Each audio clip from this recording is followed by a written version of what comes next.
I think it led to the formation of NAACP. Yes. So what Plessy versus Ferguson does is it legalizes segregation. So this is what sets up that separate but equal thing for the rest of the South. What were black codes? What are black codes, Shakeem?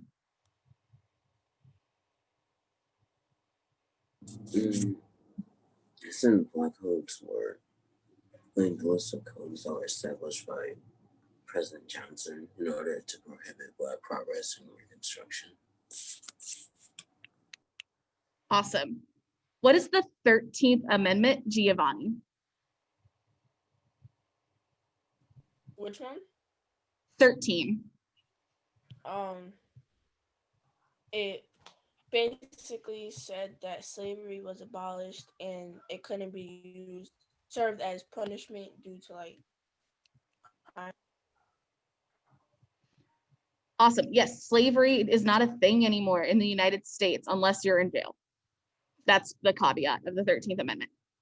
What is the 14th Amendment? One for Skyen.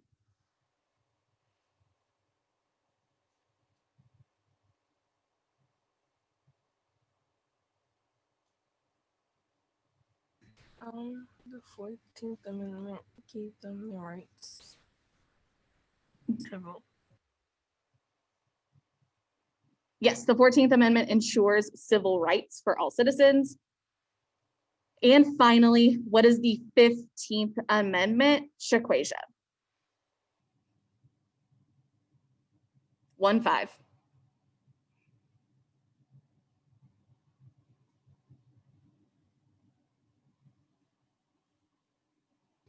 The 15th Amendment. I know this one. Hold up, I gotta go look at my notes. Okay, while Shaquasia is looking at her notes, please raise your hand if you know what the 15th Amendment is. Samaj, go for it. The 15th Amendment is the federal government allowing voting for all race and citizens and gender. Sorry, Samaj, I didn't quite hear that, but I saw Shaquasia's hand go up. Shaquasia, go ahead and fill in. Thank you so much for volunteering, though. Shaquasia, go for it. Okay, the 15th Amendment was the rights of civilization of the United States to vote shall not be denied or abridged by the United States or by any other states on account of race, color, or previous condition. Yes, so African-American men can now vote because of the 15th Amendment. We are going to transition into the do now. Great job on that oral drill. You're going to have 4 minutes to read this background context of Plessy versus Ferguson and answer that one question. Describe the American South after federal Reconstruction ended in 1877. That is going to set up the story of Plessy versus Ferguson. So 4 minutes to complete the do now on page 1 of your classwork. Go ahead and get started. 4 minutes.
2 more minutes.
Thirty more seconds to finish up the do now.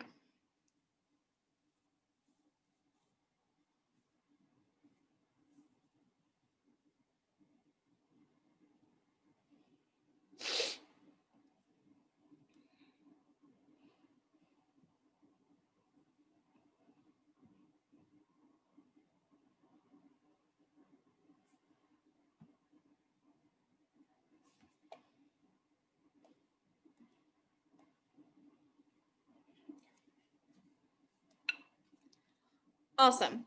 So now that you have the do now completed and we have our knowledge activated with the oral drill, we are going to transition to page 2 of your classwork document, where I have a spot called Knowledge Drop Notes, Judicial Restraint versus Judicial Activism. So as you guys know, next year you are so lucky as to have me as your AP government teacher.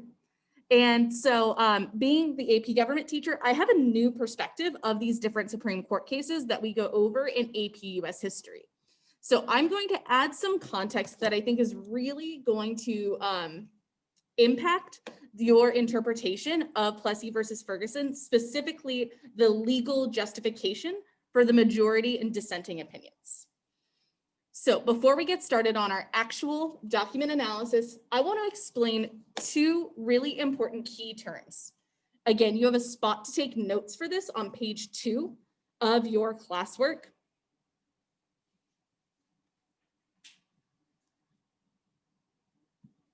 And we are going to look at the difference between judicial activism and judicial restraint. Judicial activism and judicial restraint refer to 2 different philosophies that Supreme Court justices have. So if you are a Supreme Court justice in the United States, you probably fall under one of these 2 camps. You either believe in judicial activism or you believe in judicial restraint.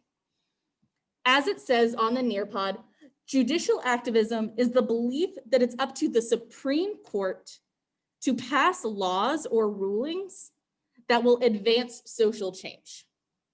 So what that means is it is up to the Supreme Court to look at Supreme Court cases and be a little flexible, have a little bit of flexibility reading the Constitution in order to implement positive social change.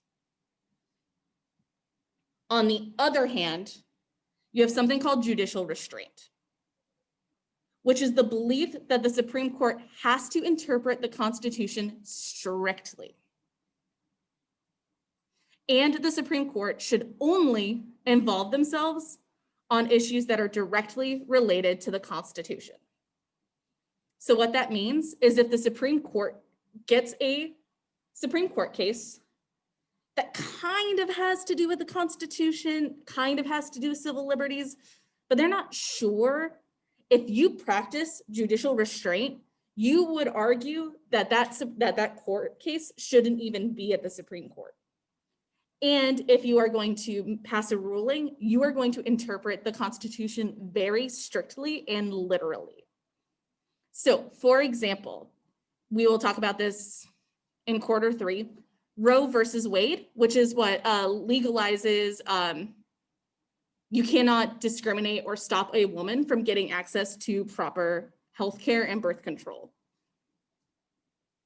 The Supreme Court justices who practice judicial activism argued that that falls under right to privacy. The Supreme Court justices who practice judicial restraint argue that because privacy is not directly listed in the Constitution, they should not involve themselves. And so while we are reading the majority and dissenting opinion, I want you to use this theology or this philosophy towards the Supreme Court and how this influences the decisions that these majority Supreme Court justices make.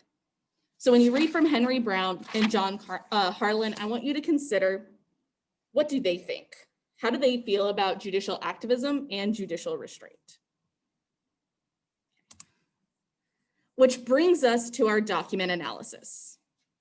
You are going to have 8 minutes to read document 1 and answer the 3 analysis questions as you read along. So again, there are 3 analysis questions that go with the Supreme Court case. And you're gonna have 8 minutes to read this case and answer those questions. You have 8 minutes to do this, and then we are going to respond to the last question in the Nearpod. 8 minutes on the clock to read and annotate document 1 while answering these questions. Go ahead and get started. Please chat me if you have any questions.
Five more minutes.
3 more minutes to finish document 1 and answer those questions.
"90 more seconds. You can start answering question 3 into the Nearpod.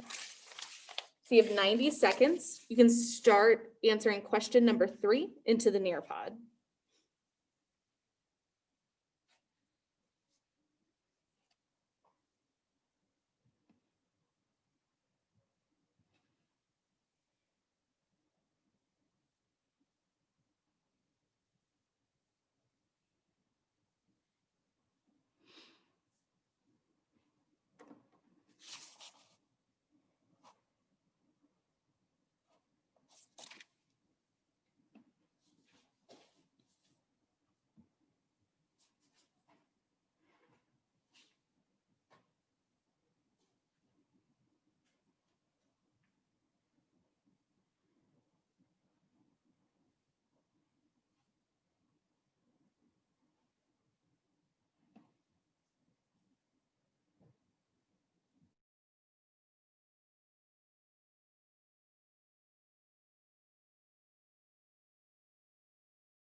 Make sure that your response is in your own words.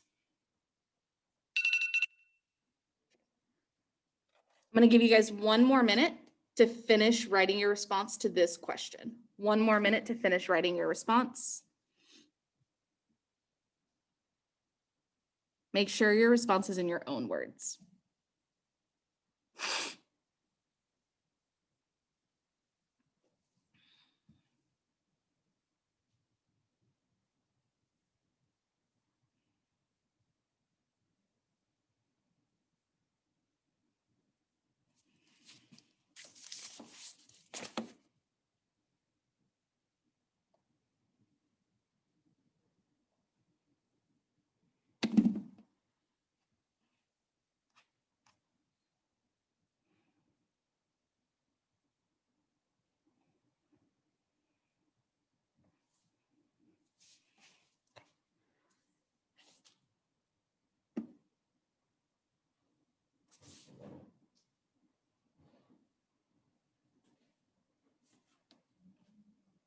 "20 more seconds to finish up and start submitting.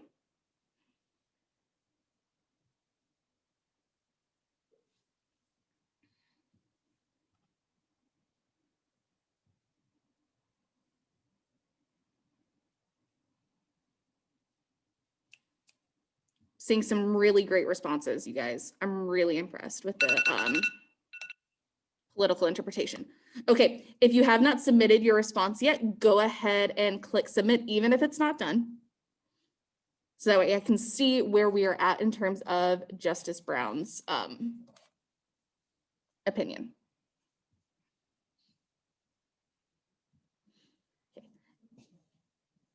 So even if it's not done, go ahead and click submit. I have 58%. I should have 100. 10 more seconds to get those submitted.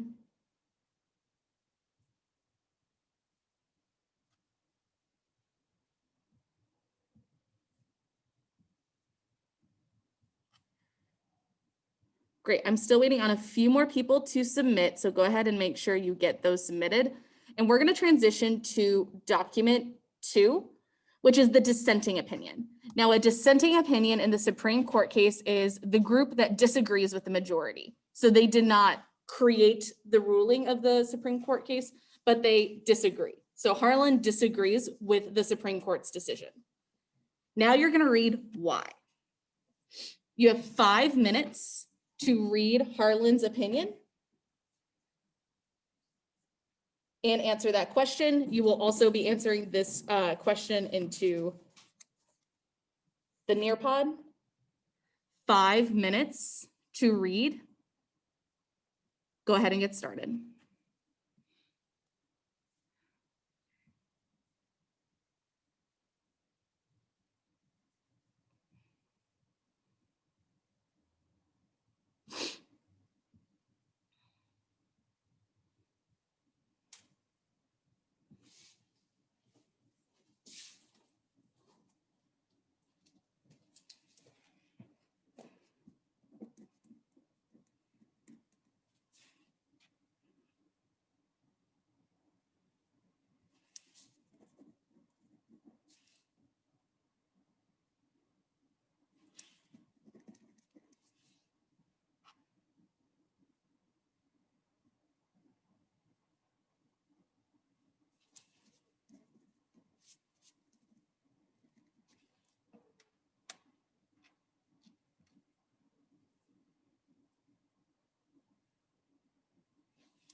Two and a half more minutes on Harlan's opinion.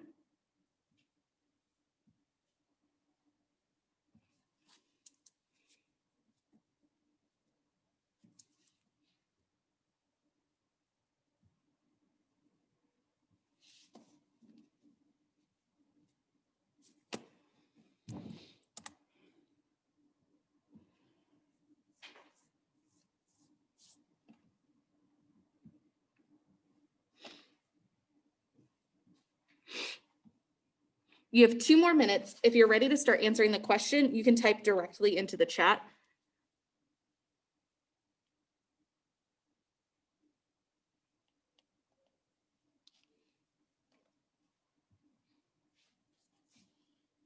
You have 90 more seconds to read and get started. You can respond to this question directly into the chat. Make sure in this response that you claim, explain, and connect. So again, in this response, we're going to take a little bit more time. Make sure you claim, explain, and connect.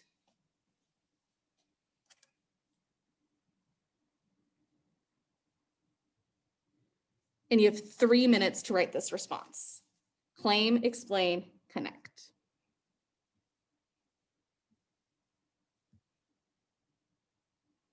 Into the Nearpod.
One more minute to finish your response in the Nearpod.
Okay, go ahead and submit whatever response you have.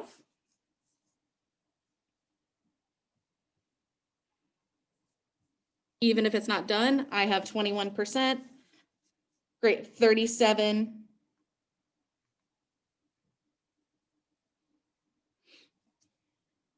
53. Again, even if it's not done, submit what you have.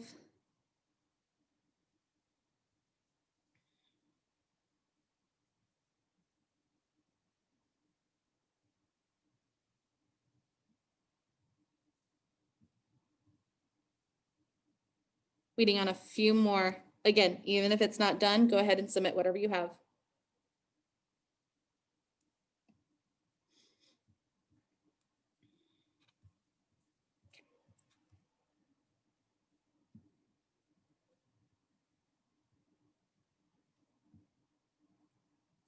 Okay, I'm gonna send you guys into breakout rooms and you guys are going to work together on this question while I evaluate your individual responses.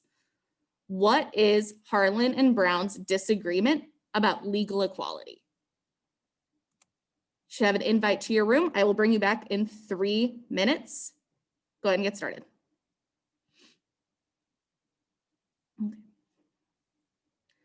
Samaj, Heaven, and Mahmoud, if you guys can accept that invite, please.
Awesome. Welcome back. Can I hear what you guys discussed in your breakout rooms? Jalasia, would you mind unmuting and sharing what you guys discussed in the breakout rooms?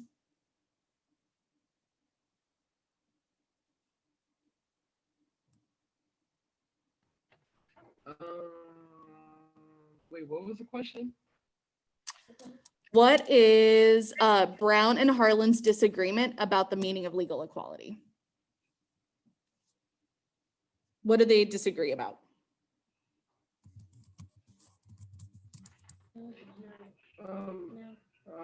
I said that Brown thinks as long as blacks and whites are equal politically, it's okay. Like, segregation. But Harlan thinks that whites are dominant to blacks socially, and the Constitution does not realize how unequal black and whites actually are. Well, you know what I'm trying to say. Heaven, would you mind building on that? Because you brought up a really good point in your Nearpod response that I'm going to share on the screen in case you forgot.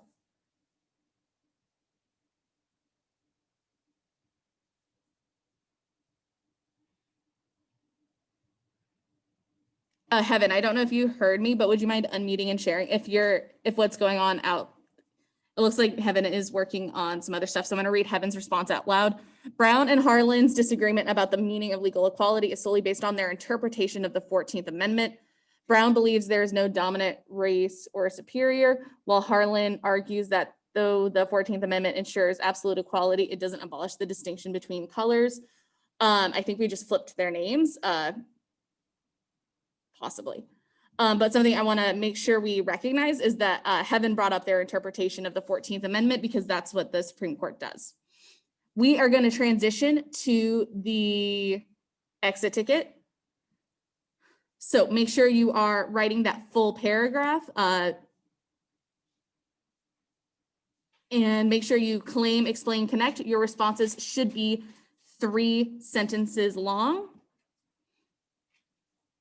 Go ahead and get started. Make sure you have all 3 of those sentences. Make sure you have your claim, explain, and connect sentence. You have the rest of class to complete this. Go ahead and get started.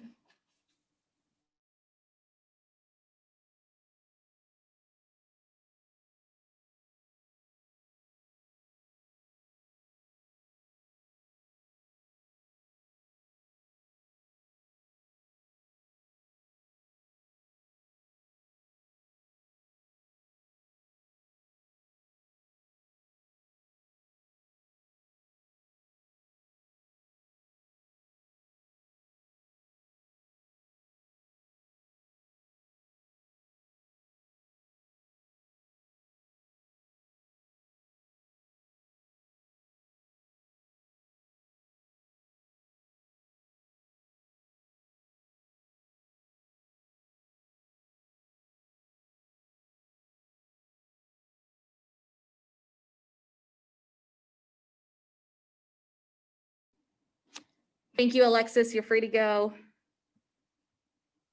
Again, once you submit your exit ticket, make sure you also submit your classwork packet and then you'll be free to leave.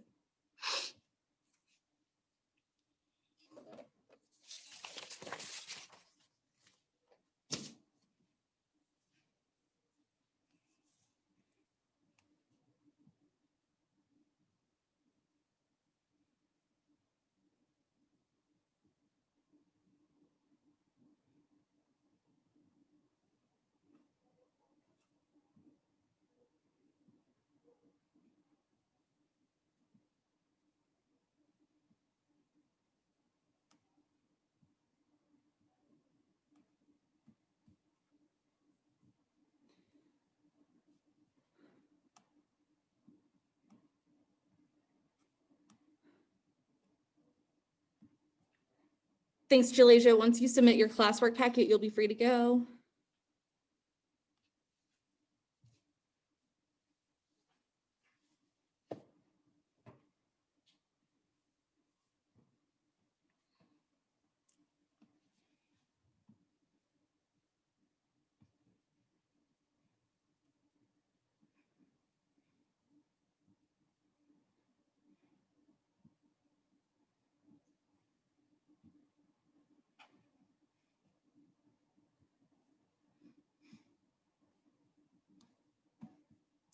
Shakeem, you're free to go. Sierra, once you submit your class packet, you're free to go. Sierra, I just got it. You're free to go. Have a good day.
Work on finishing up in the next 3 to 4 minutes.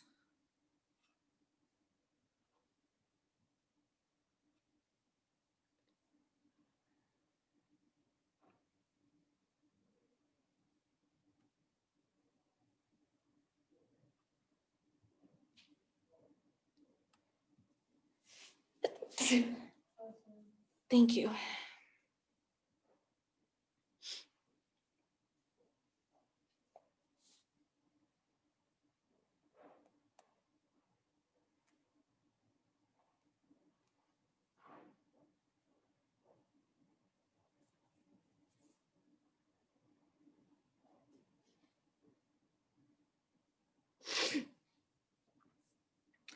Thank you, Ashley. You're free to go.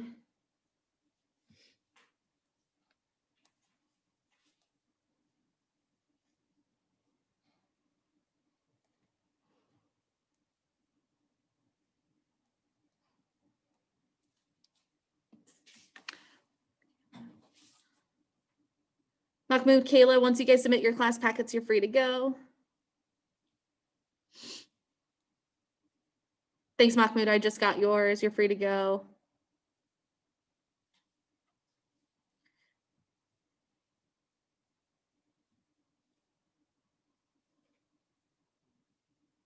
Giovanni, you're free to go.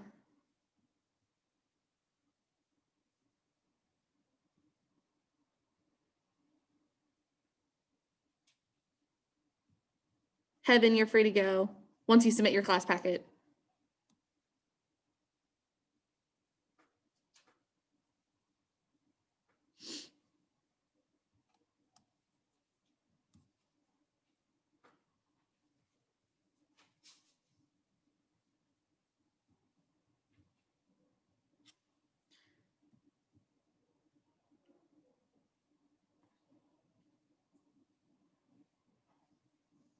Skyanne, you're free to go. Samaj and Kayla, once you guys submit your class packets, you guys are free to go.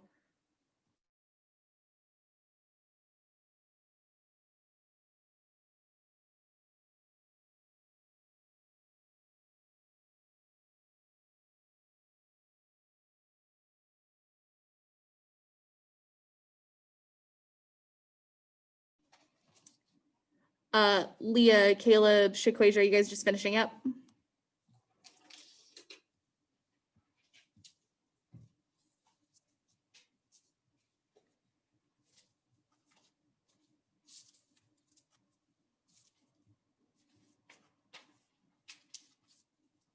Samaj, you're free to go.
Great, thank you, Leah. I just got your stuff. Once you submit your class packet, you're good to go. Shaquay, you should just finish that as soon as you can, so that way you don't have to worry about it later. And Caleb, get that exit ticket submitted as soon as possible. I'm gonna go ahead and end the call. If you guys need any help, please let me know. Okay, bye guys.